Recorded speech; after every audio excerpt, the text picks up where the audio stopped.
Welcome to the Cake Therapy Podcast, a slice of joy and healing with your host, Dr. Altricia Foster. This is a heartwarming and uplifting space that celebrates the transformative power of baking therapy. The conversations will be a delightful blend of inspirational stories, expert insights, and practical baking tips. Each episode will take listeners on a journey of self-discovery, emotional healing, and connection through the therapeutic art of baking. There's something here for everyone, so lock in and let's get into it.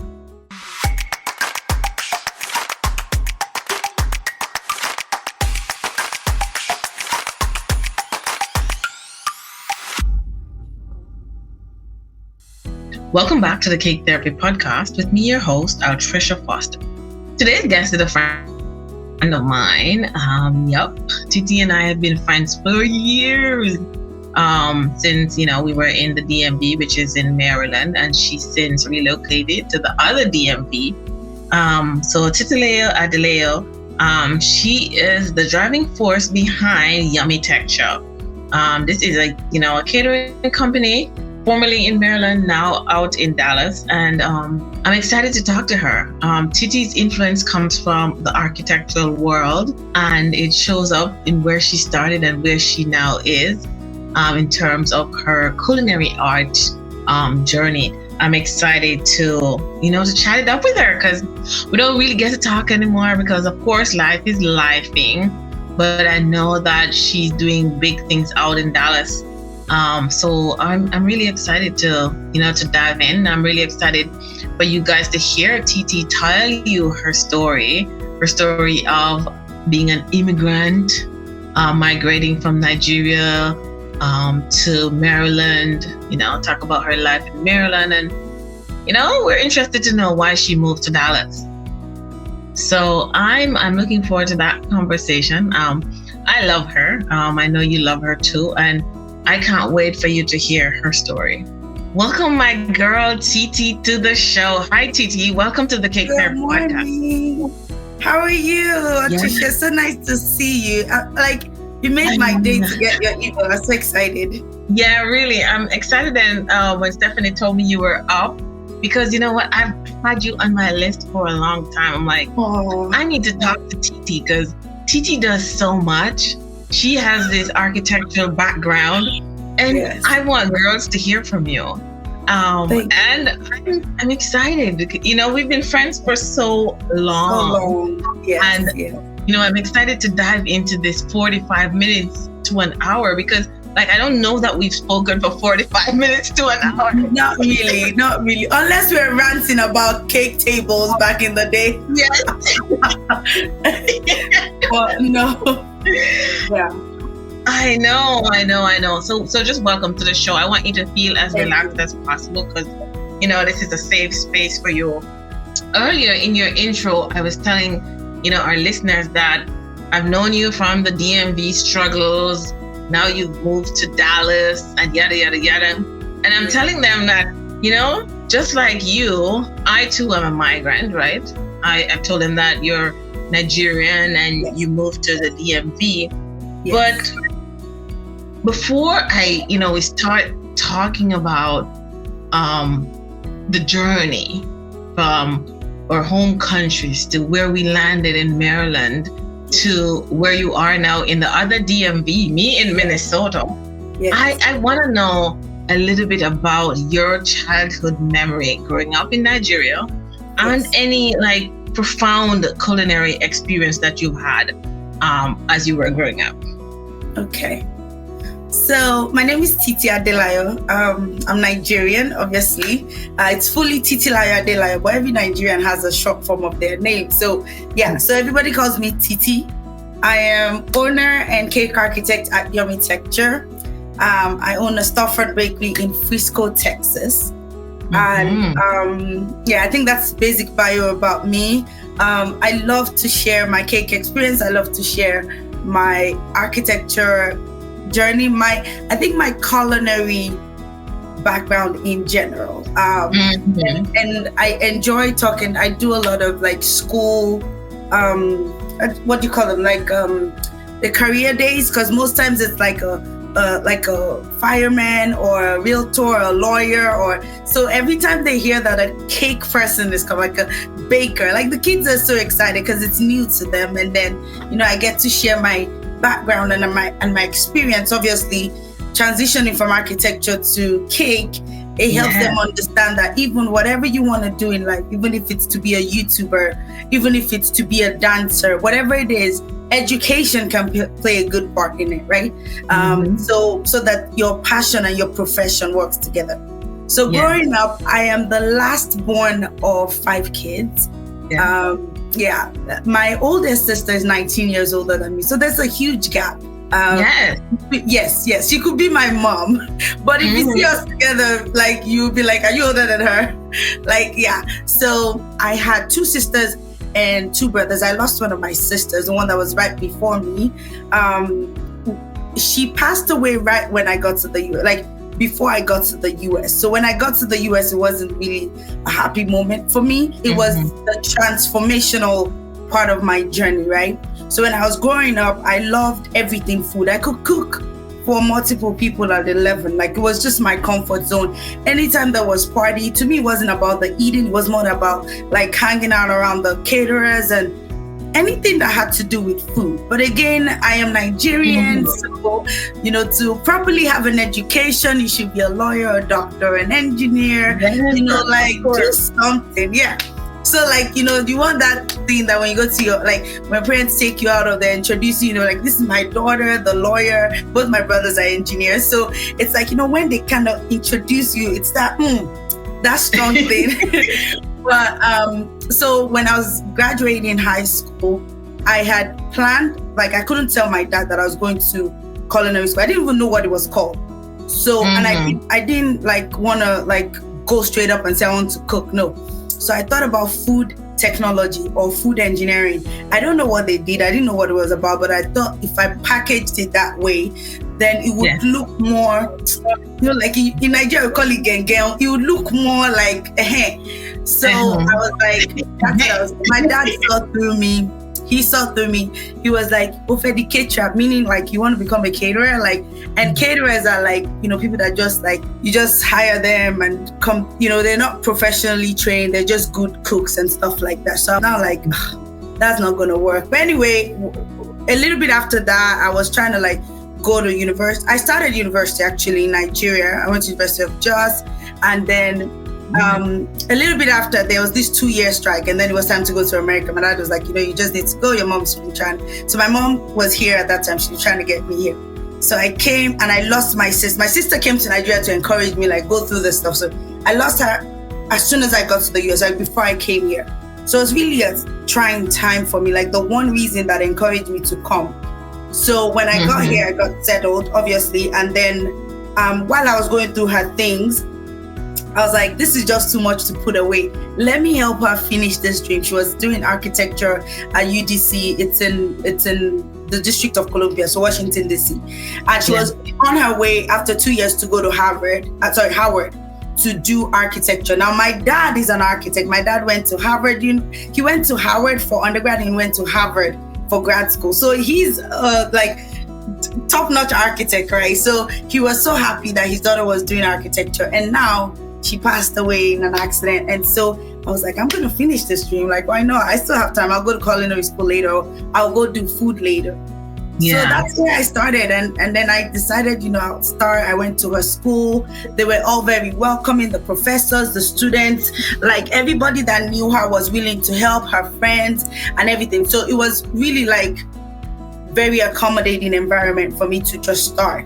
And I was like, 4 years, I'll be done. I'll go to culinary school. But then I got good at it, and it's so hard to explain to people. Over the years, I would like try to talk people into the fact that, you know, maybe I shouldn't even finish it. Maybe like 2 years is enough. But because I was so good at what I was doing, the professors, friends, family, nobody could really support the idea that you could just quit architecture. Like, you can do it, like you're doing good at it. So there was no reason to kind of like quit. So yeah. So that's the summary of how I got into architecture. And then a few years later, I worked in an architecture firm for 6 years, almost 8 years, because I went to do my master's. My boss was like, Titi, this, like, even at the firm, they all knew that food was the passion. Every Friday, I would go to the office. Like, I used to make treats. Like, the office would pay me to do stuff like food related, you know. So they celebrated the architecture part of me, but they nurtured the food part of me so much that my boss was like, go and get your master's. Don't do architecture. Anything you want to do it. He was like, if you turn 50 and you don't follow your passion, you will regret it and wish you had at least tried. Even if you failed at least at it, you would have at least tried.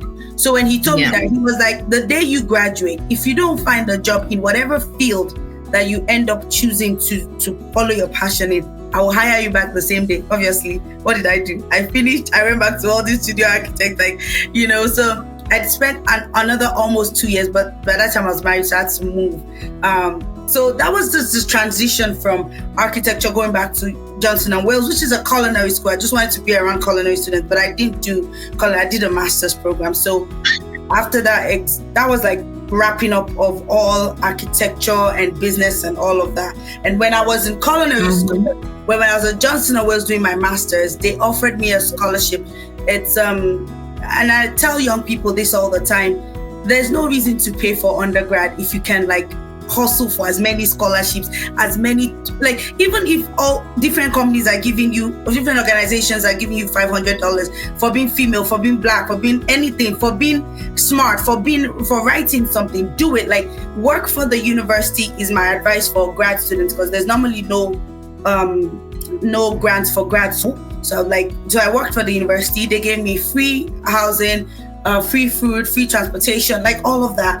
A lot of, and then some money towards your school, but it wasn't paid. So because it wasn't paid, that's where I started doing fruit displays, and then so I started doing fruit displays. It was initially for free, and then people started paying me for it. And then I had a lady in Maryland, amazing client of mine. She called me, she was like, "Can you do my wedding?" And I was like, I have no clue. Like, I'm just playing around here. And so that wedding made me figure out how to put a contract together. And then I did my first wedding, and then it now became kind of like a business, and I could charge people. And I don't know if you know, I attended the planner in Maryland, a decorator, BCG events. She was like, "Oh yeah, of course. You need to do desserts and displays and all that kind of stuff." So that's how I transitioned to like doing desserts and all of that. And then a few years later, another coworker, now I was in Texas, advised me. She was like, "Titi, like, can you make my son's cake?" And I was like, "No, I've never baked a cake in my life." And she showed up at my door with cake ingredients. So that was my first cake, and that's how I got into cake. So that was just the honest transition of like architecture to fruit displays. Like for a lot of time, like years, it was just fruits. And then I went to dessert cake. Like, you know, like when we met, it was like I was doing dessert tables and, you know, all the and the dessert tables and the cakes and all the things you have to buy for each dessert table. It was so overwhelming, but it was fun. People liked it. But then after that, cake. Now cake is now cake. You know, as you were talking, go ahead. Yeah, as you were talking, I was here sitting. I'm like, you know, when I met Titi, she was doing a lot of fruit displays. Yes. And then, so Titi in Maryland was doing a lot of fruit displays. And then Titi moved to the other DMV, and now she's no longer doing fruit displays. She's now doing cake. Tell me about, tell me how and why you decided to move away from fruit displays and just start focusing on cakes only.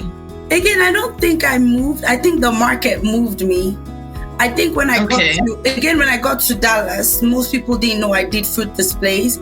So the people that knew ordered it, obviously. But it wasn't for too long. Like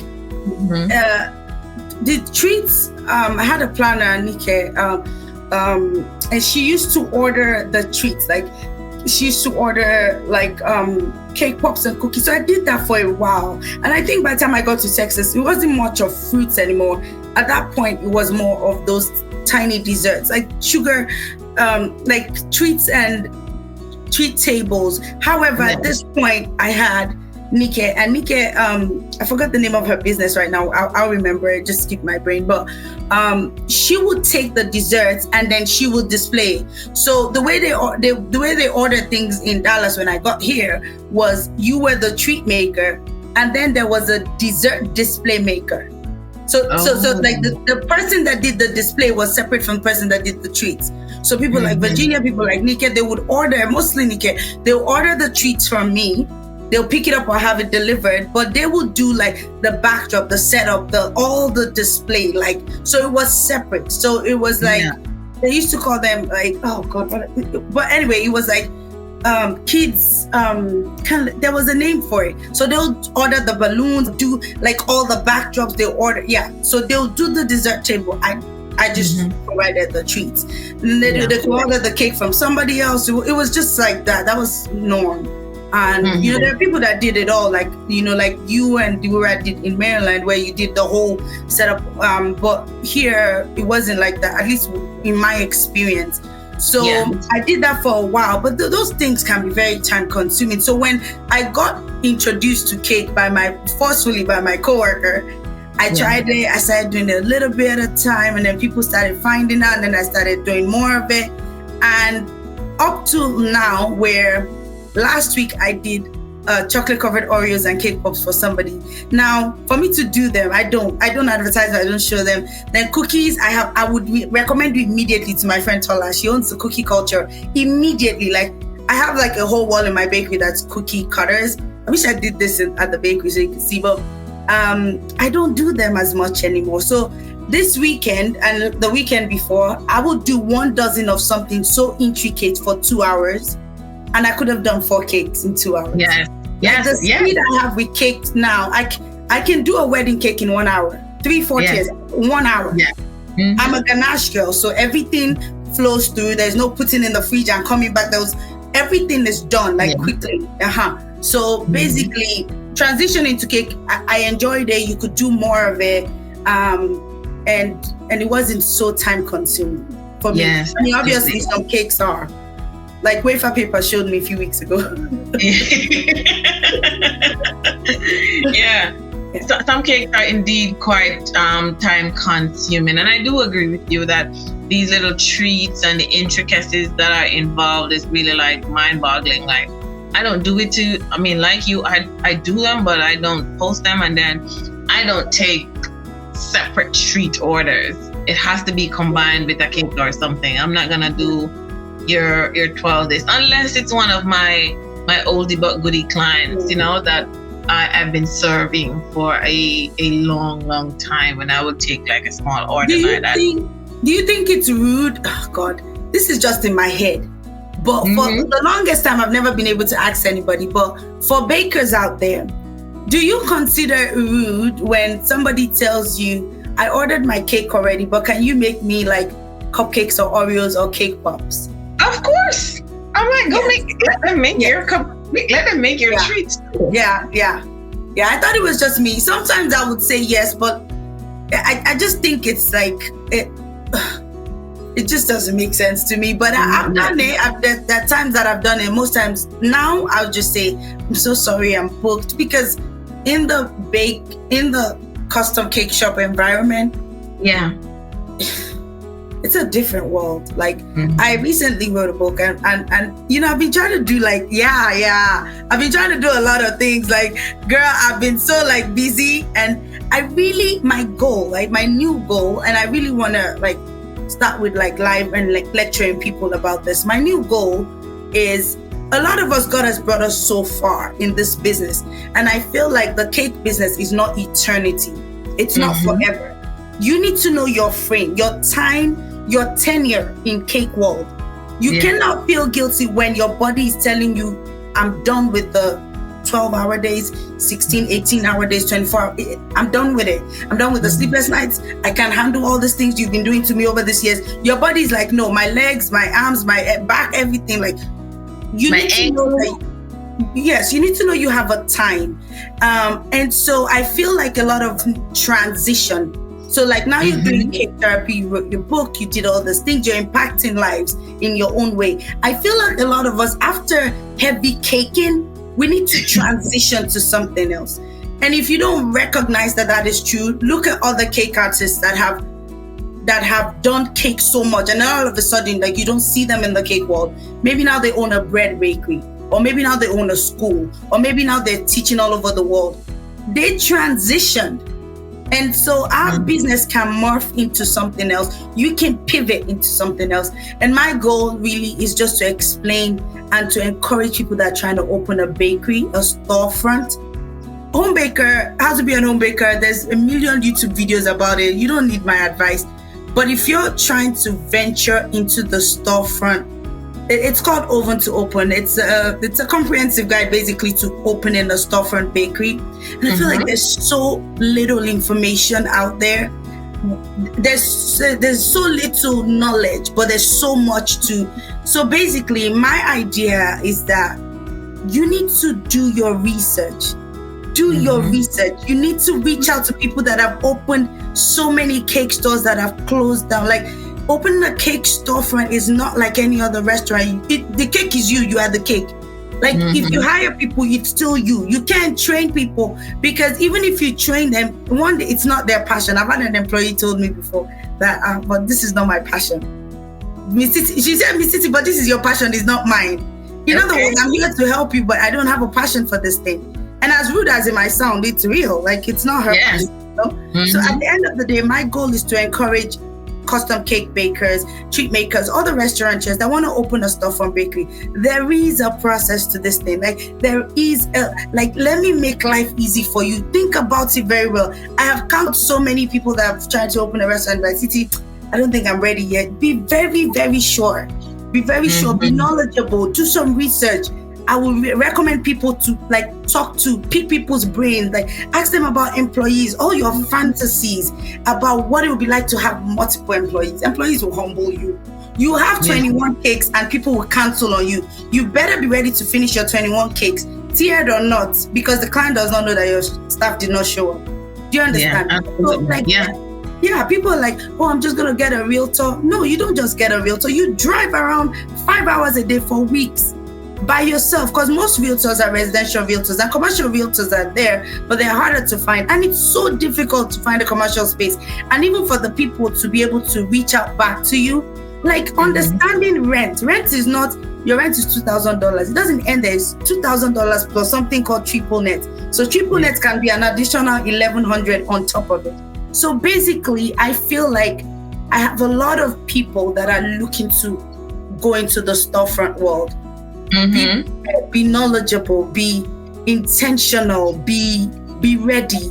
That money you were thinking would be enough. Let's put something out there, $50,000. Girl, there's something called grease trap. That's like $20,000 off your bill. It's just gone and it's in the floor. You never see it. There's something called first month rent, last month rent, and security deposit. If you put that together, you're thinking $10,000 plus. So where is this $50,000? What are you? This $50,000 has not existed because the city is requiring that you have 6 sinks in a 1,000 square foot space. Hello, where are we? So there's so much to be learned, and I hope that I can really impact people with that knowledge. Of course, and that is exactly when I was talking to Stephanie about having you on the show, and I'm like, she would be good for our listeners to hear how she actually transitioned from this home bakery to this storefront that she now has in Dallas. So tell us, you just gave us a synopsis of From the Oven to Open. That's the name of the book. When is that coming out? Girl, how come I didn't know? It's gonna be on Amazon, actually. I wanted it to be easy to buy. I'm not a big reader, so I did, for people like me, my goal was to make it super short. Super short ended up being 80 pages. But again, it has a lot of appendix, pictures of things to help also list of things, so many lists, lists of what you need in a bakery, just basic everything you would need in a custom cake shop. Now, we're not like everybody, and the people assume that we're just another donut shop, another cookie shop, another cake bread shop, another cupcake shop. We're not. I have a steamer. like a iron steamer, like a clothes steamer in my bakery that I use strictly for cake. I have a blow dryer that's strictly for cake. I have needle and thread. You know, like those traditional wedding cakes, the necklaces, you have to sew those things. You know what I mean? So there's so many tools, there's so many molds we've acquired over the years. A lot of us started making so many things. So we have so many molds, we have so many cookie cutters, we have so many types of cake pans. I always say that, you know, a baker might not own a Chanel bag, but if they have Nordic wear pans, trust me, those things, like those bunch cake pans, Nordic wear, like those things, we acquire all these things, like those bundt cake pans are like perfection, but they're quite expensive, you know. So we own all these things. Like if you want me, a lot of people that come to my bakery, especially when they're bakers, I give them a tour. I just think it's such an eye-opener. Like, come and see what is involved in this thing. Like, just give yourself some information. Before I opened, I went to New York. I spent 3 days with McLean Cakes, Linda. 3 days. I spent those days with her, like day and night, 4 a.m. We're still laughing and making cakes. You understand what I mean? A lot of us don't have that kind of support. And I always tell people, women have moved. We're not in the competition phase anymore. We're in collaboration phase. If you're not collaborating with other women in your industry, we have left you behind. We have abandoned you in the corner. You're literally on your own, like we've moved on. So we really can't do that. I tell people all the time, there was a night that I use boxes of chocolate weekly. If I don't collaborate with other bakers in my area, I think it was like 9 p.m., I texted one of them. I was like, because I need chocolate. And she's like, oh, I have a new box. Now, she's a home baker. Maybe she buys her one box and lasts her, you know, like 2 weeks, 3 weeks, whatever. But she had it. But she's the only person that can have it. One other day was Lara of Lara Locks. Like, she sent it all the way from Mansfield, which is an hour away from me. You need people in your shoes. Nobody has. There was one day she needed, you know those animals we put on those safari cakes? Oh, yes, of course. Nobody can have it, and it's only on Amazon, so you can't get upset and say you're going to Walmart to buy it, or you're going. No, collaborate, creating family, so that when you're in trouble, when you're in need, these are the people that will support you. These are the people that will be like, oh, I have one cake topper, happy 40th birthday. They don't sell it at Walmart. If there's nobody to make it for you right now, maybe like, you know, like custom cake topper ladies are not available, or Etsy is not available on time. You need people to be like, I know how to do this. Send Uber, I'll send it to you. You need edible image at 1 a.m. in the morning, no problem, I got you. You need people. You need collaboration. So So I did my God knows, I drove around. If there was a bakery, a cinnamon shop, a cookie shop, a cake shop, a like cupcake shop in the vicinity of the 5 cities around me, I visited them before I opened. I would just go up like, hi, my name is Titi. I make cakes. I'll show them pictures, and then I'll be like, I'm trying to open a store. And they were also encouraging. There wasn't a cake shop really. There were some that made like little cakes or something, but not strictly cake. My store is 100% cake. And I know it amazes people, like, you just do just cake. And I'm like, girl, I work 7 days a week, but it's cake. It's cake day and night. It's cake. You would not believe it. Like there was 1 week I had 39 cakes, and some of them were tiered. You cannot fathom what that did to me. I told myself, I said, Titi, never again. Never in your life again. Why did you have 39 cakes? Girl, my legs were numb. 39 different themes, 39 different people, 39 different colors. It's not like 4 cakes that were 39 tiers total. This was like, some of them were 2 tiers, some of them were 3 tiers. Organizing deliveries, organizing pickups, drama of the highest order. But you know, a lot of planning went through the week, you know, but it's still exhausting because I'm still the main decorator. And that's what you don't know. A lot of people like, I will hire decorators. A lot of other bakers that I've tried to absorb and like, you know, we can work together. They are busy. They are moms. That's another thing. Like, we need to start sharing what it's like to be a mom and a custom baker. In the morning on Saturday, when your kids need to eat cereal and somebody wants to fry egg and somebody wants to eat, you know, like plantain, and you're like, just get out of it. And then for me, it was just very interesting because I have 3 boys And my boys are all allergic to cake. They've never had egg, they've never had bread, they've never had cake, cookies, none of these treats I make thousands of every year. They've never had it because they're allergic to wheat, so like gluten, and then obviously eggs, and one of them is allergic to soy, one of them is allergic, so they have all these allergies. So they come to the cake store, but they don't consider it food. And my kids, they don't consider all these things food, so they don't really miss it that much. They don't eat candy because a lot of chocolates have dairy in them. So, they're allergic to dairy or, so many things. They don't eat a lot of things, but my husband grills every week because they eat a lot of like chicken and a lot of meat. So, things like that. But at the end of the day, I think even at home, you could have multiple cakes, but these kids need to eat their customized food. Do you understand? Yeah. I think being a mom and the guilt of and me when I was home, because they were allergic to all these things, I had to get through the night. Do you understand? When they were sleeping, because they can't sniff flour. Yeah, because even the sniffing or the touching of the buttercream bowl, I used Swiss meringue when I was at home. Now I use the other Swiss meringue in the bakery, the one that you just use pasteurized egg. But at home I used to use actual Swiss meringue. So that egg bowl, I used the 20 quart when I was. Now I use the 60 quart. But if they touch it, they would literally break out. It was that serious. And I was making I think at home minimum a day was 10 cakes.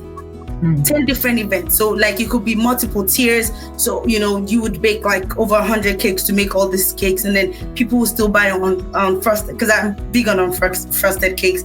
I always think every baker should sell their cakes on frosted, because some people just want it, just a bundt cake or something, or an frosted cake. So tell me how you're balancing though. Cause as home bakers, we have our kids right there.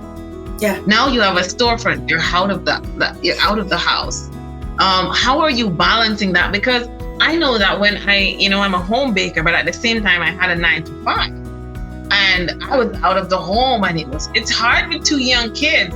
So I had to come up with a plan B. Girl, you gotta transition. Just like from the open to open, will tell you have to transition. You have to figure it out.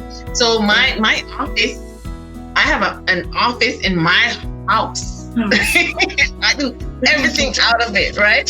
Yeah. Tell me how you are balancing this, Titi, with now that you're out of the house with 3 boys. See, when I worked in architecture, and after architecture, I did do IT for 4 years. I worked at Children's Health.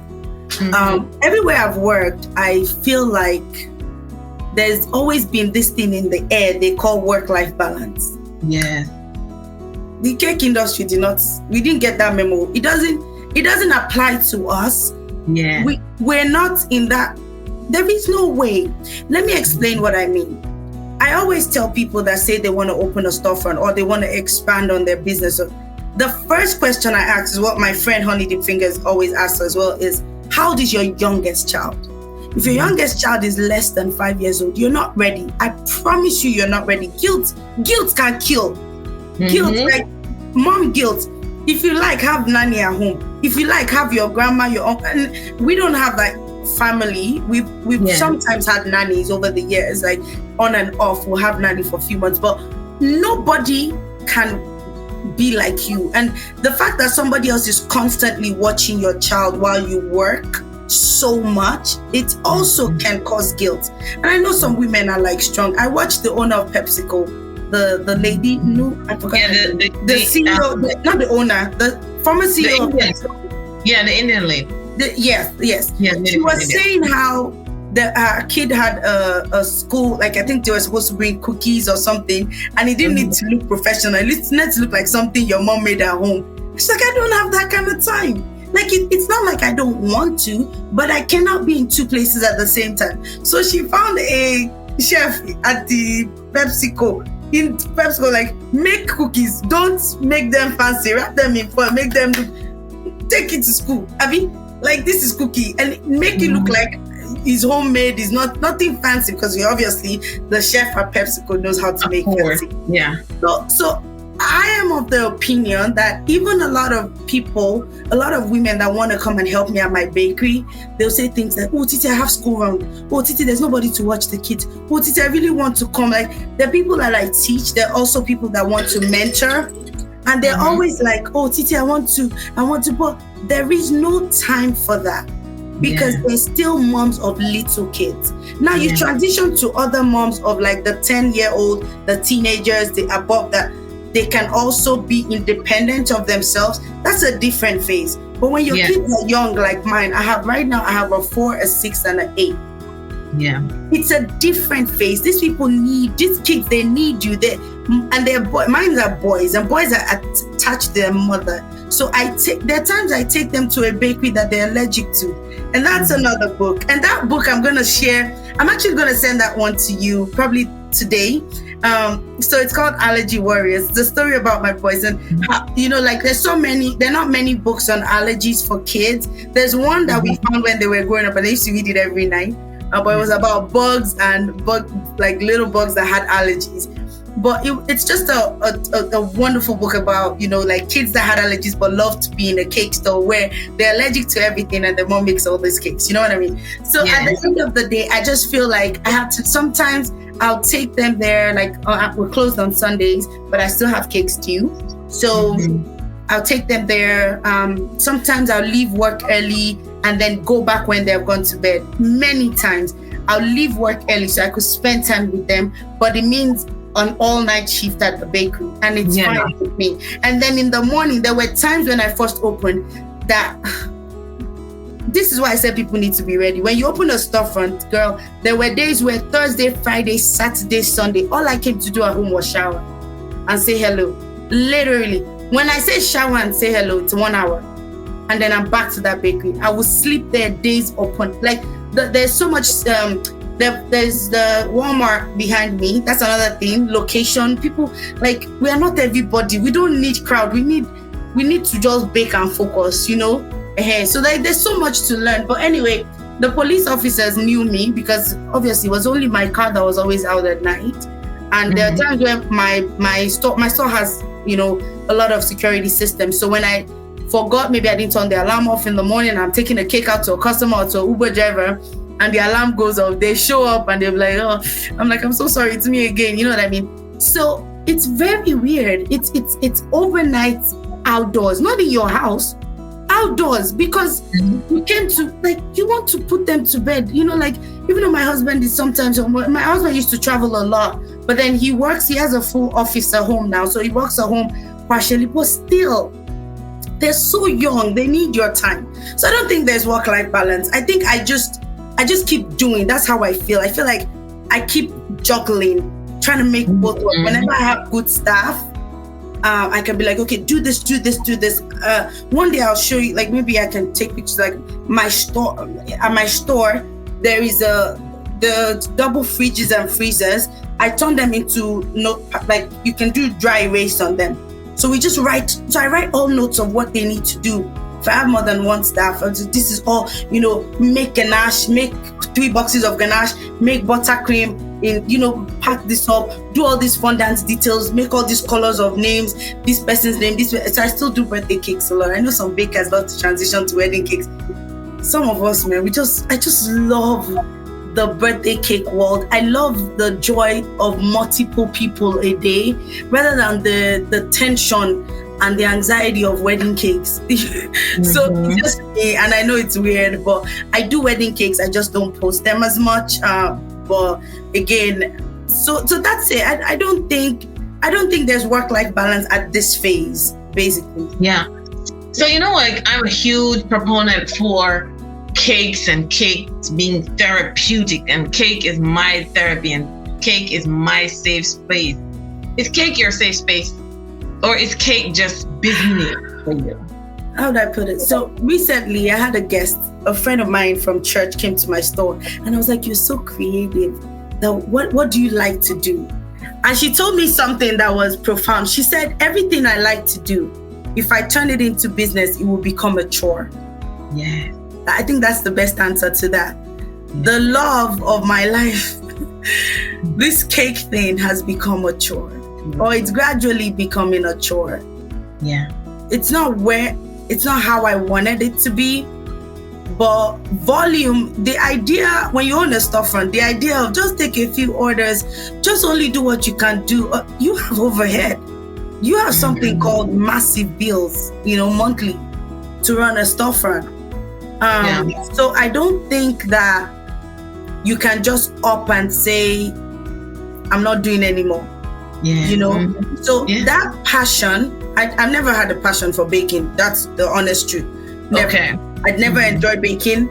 That's why if you come to my bakery, there's more self-rising flour than there is all-purpose flour. See that idea of baking powder, baking soda, salt? No, don't count me out. Self-raising flour. I know it's expensive and I know they don't make it in 50-pound bags. It's okay. We'll buy everything else in 50-pound bags. We'll buy my self-raising in 8 times the 5 pounds. It's okay. No problem. We'll poison. It's okay.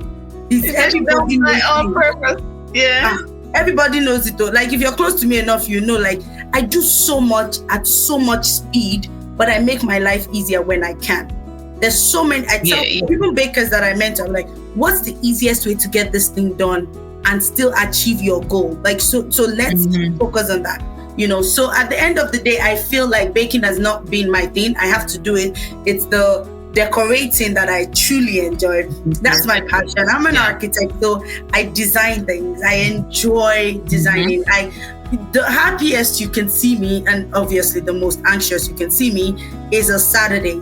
I am doing what I love. I am doing, maybe if I have 20 cakes to do on one Saturday, I am moving at the speed of light. Yeah. But I'm enjoying, do you understand? I'm enjoying, even times when I've had to do like all night Thursday. So maybe like Thursday night, I got there at 10 p.m. and I left at 5 a.m. and I did it again on Friday night. And I did it again. It's Friday into Saturday. And then I'm there the whole day Saturday. I am happy. Do you get what I mean? Of course. I enjoy it. But obviously, there's so many other parts. To get to a Saturday, there's cake toppers that need to be ordered from my custom cake. That's Nani. There's Amazon cake toppers, like, all those balls and all those things. There are things you have to inventory every week. I don't, there's so much that goes into this, so much planning. There's so many customizations. Like, okay, somebody's cake is wafer paper, but another person is fondant, but I am mostly a ganache girl. So there's still details. There's isomalt. We can't make isomalt ahead of time. It has to be made in the morning. And then, fondant names, fondant ages, edible images. I do a lot of edible images weekly. So there's just so much to prepare and plan for that it can become a chore. This thing you love so much can become a chore. Tell me your biggest, or my question is like, do you have any regrets of having a storefront? And what's the biggest win you found of having, the storefront? Okay. If I always tell people that want to open a storefront, I would never tell you not to open it. But I think you owe yourself research. You owe yourself knowledge. You need to be aware. Me, I felt that if you had $30,000, you could open a storefront. $30,000 is a lot of money. But it's not $30,000 a lot of money. Like to put $30,000 together, $50,000 is a lot of money. But when you walk into an avenue, into a space, and they're like, okay, the space doesn't have grease trap. How much is grease trap? $19,000. Why? Will I ever see it or use it? No, it's under the ground outside. How? You're hypnotized by the grease trap, Titi. How? It's my biggest testimony. Like, you don't know. I called the city of Frisco every day. They got tired of me. Every single day at 9 o'clock, I called them. I was just trying to ask, can I get a hydromechanical one? Because a hydromechanical one means that it can be in my store, in a separate room, that room will never be used again for anything else except for the grease trap. I was fine with it. There was one small room at the back. Yes. I won't have storage. I was fine with it. You understand? But people like Jamba Juices, some Starbucks, anything that sells juice, not a lot of grease, they have it. But any other restaurant you want to open, any other restaurant, be very, very, very knowledgeable. Also, if you're grandfathering in from another restaurant, be knowledgeable of when they built that grease trap and if they have been cleaning every quarter, because the city can be like, nah, it doesn't apply, you need your own. So things like that, like it is a lot of knowledge. You're laughing at me. I'm telling you, like, I just feel like it's not regret, it's more like I don't think if I told somebody not to do it, they would think it's because I don't want them to do it. Yeah. They won't know that it's coming from a place of experience. Yeah. 1, 2, for those of us that have done it, I was just talking to my friend a few days ago. If somebody told you not to do it, you'll be like, no. I said, you, even though you might be thinking of it, was it good or I don't know? You've done it. It's better to, I tell everyone I know in my life, anything you want to do, it's better to do it and fail at it. I know you failed woefully, but you did it. Do it. I don't care what it is. You want to start YouTubing, you want to start building something, you want to start cooking something, you want to start content creation. Please let people laugh at you. Please fail at it first or succeed at it, because we don't know. So you really have to try. So I don't think it's a regret. I think, and I did my research, so but I think it's overwhelming. It is a lot. It's a lot that I cannot cover. It's a lot that I cannot explain, but it's all consuming, and you are the main player.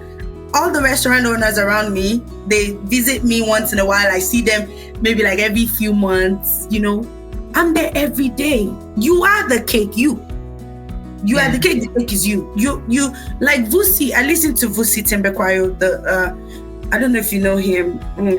So he's a public speaker and he's a business guru and all that. And he always says that you're not an entrepreneur if everything you do resolves around you. You cannot leave your business for 90 days. I was like, 90 days. Which baker can leave their business for 9 days?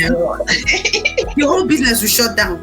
So if your business cannot do without you, you are self-employed. You are not an entrepreneur.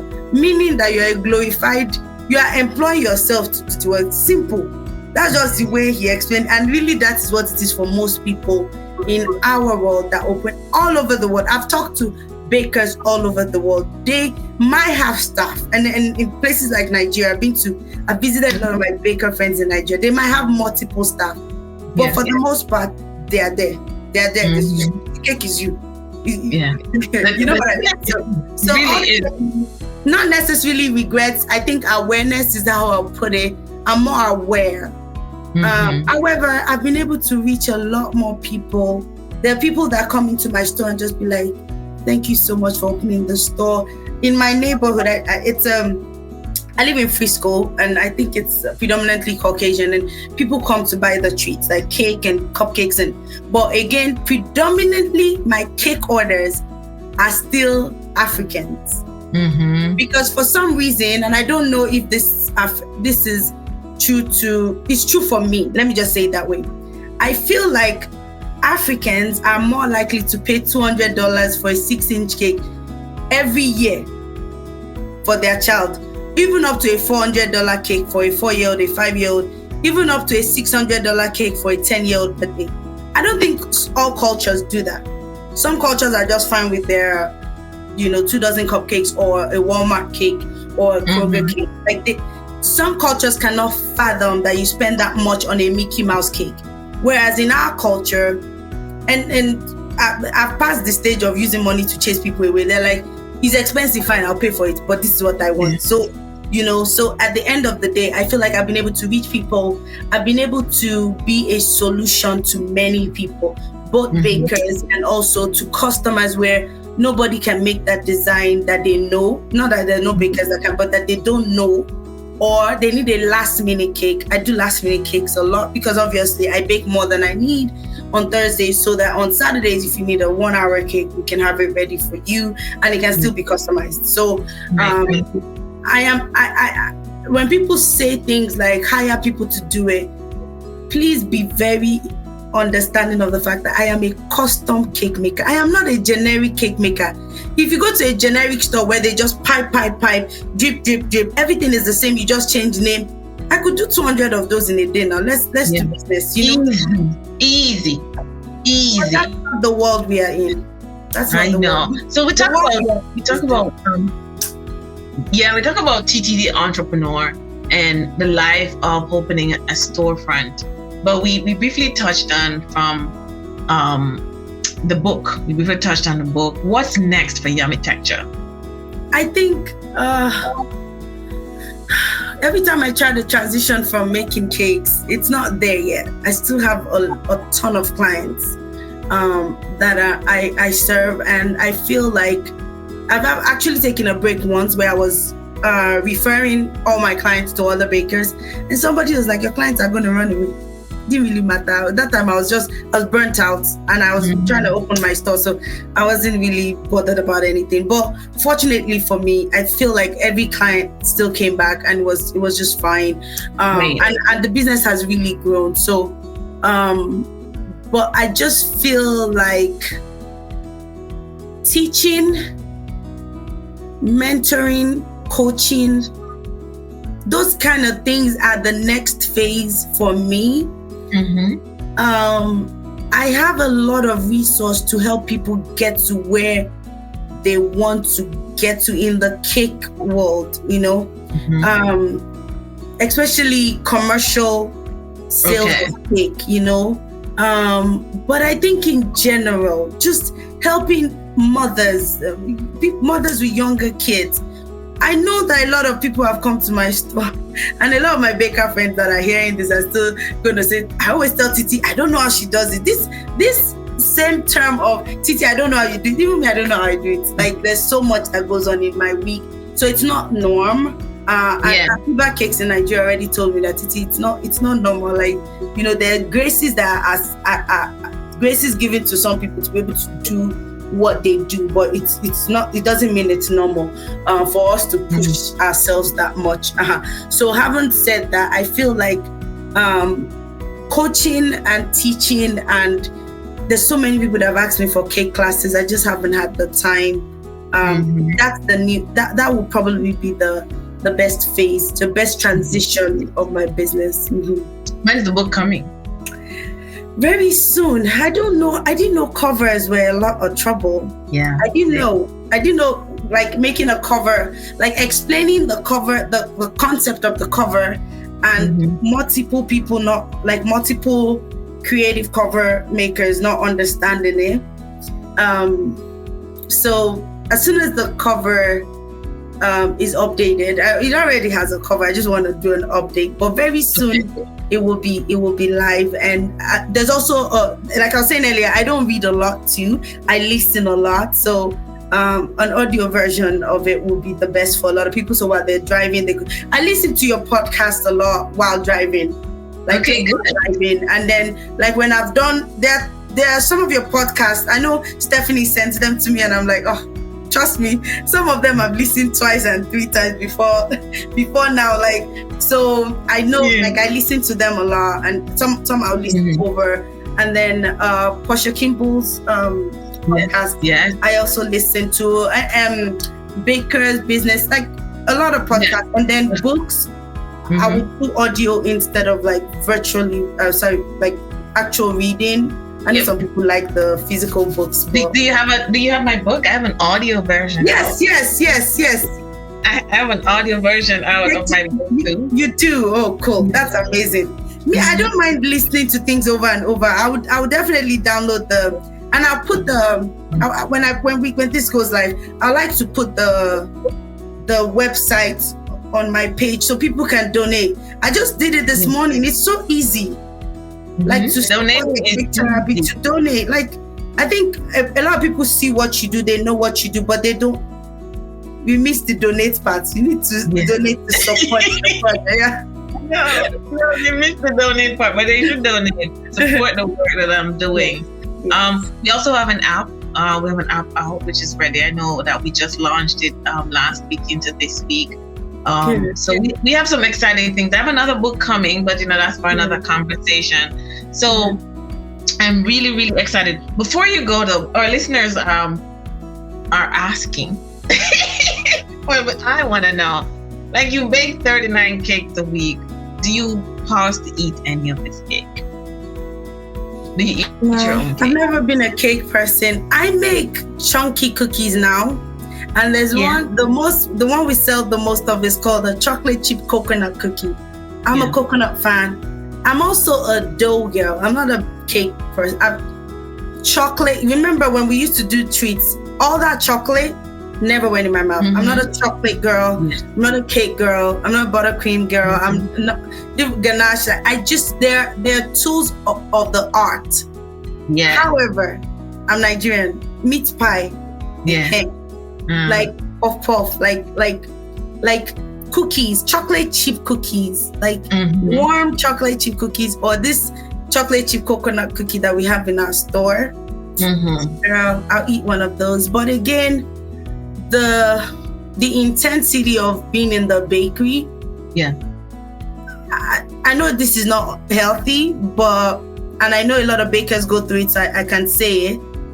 I can go 18 hours without food and forget to drink water. My dear, that's not sustainable. That's not sustainable, and that's not healthy. No. So I had to train myself. Like, water stays in front of me, so that when it's in my way, I would, because obviously at some point it's going to be my way. Like, why is this thing still here? Yeah. So I am forced to drink water. My staff reminds me to drink water. Food, I'm working on it. I need to, it's something bakers or anybody that works standing for so many hours. I know it's a chef industry, any kind of culinary industry, people stand for hours and forget to eat or drink. But I don't think it's good for our health, especially if you're anemic or like in general. I don't think that's how God intended for us to push our bodies. Yeah. So I'm doing much better in that area. But in the beginning, it was, and you know, when I say find people in your shoes, there are not many storefront owners that we know. At least the ones that I know, we don't have many of us. So there's nobody to consult to say how. I mean, in other cultures there are, and then even within our culture, in other countries there are. So if I have a friend in Nigeria that has 20 staff members, I can't compare myself with them, because in America, 2 staff members will dry you out. Like, paycheck is not smiling, you know, like there's so many parts of the business that, and over time, like they're going to work overtime. Like, so like, we're not in the same shoes. There's only so much you can push people in America. I've had people that build like rooms and beds for their staff, like in Nigeria, like, you know, so that you don't have to go home for the duration of the weekend when we're so busy. You can't do that in America. They know that their 8 hours is up, like, you know, and then you continue the other 8 hours by yourself. You know, when the book comes out, you're gonna have to come back and talk to us. Yes, I'd appreciate that. I needed this. I feel like it was the encouragement. When I woke up and saw the message from Stephanie, I was like, oh God, you really wanted me. Like, it was like, I've been trying to like start, like just do the live and just like talk about it. Just need to talk about it, like encourage people, like you're not alone. There's somebody else like you out there that needs, you know, the support, you know. And so I just feel like this just made me realize you need to get out there and do this thing and stop postponing it. And it's just out of sheer being busy. Of course. That's to me. Yeah, and it's prioritizing yourself. It's you've done something that you want to do, and you're seeing it through to the end. It's almost like when I talk about cake therapy with girls or anyone, it's the finished product. You know, you've labored over these things and you've gotten to a book that now has a cover. It's that finished product. And I'm so proud of you, Titi. Thank you so much. And I think that on the topic of cake therapy for younger generation, I feel every time I get to speak with, I did one conference one time, and it was like unconventional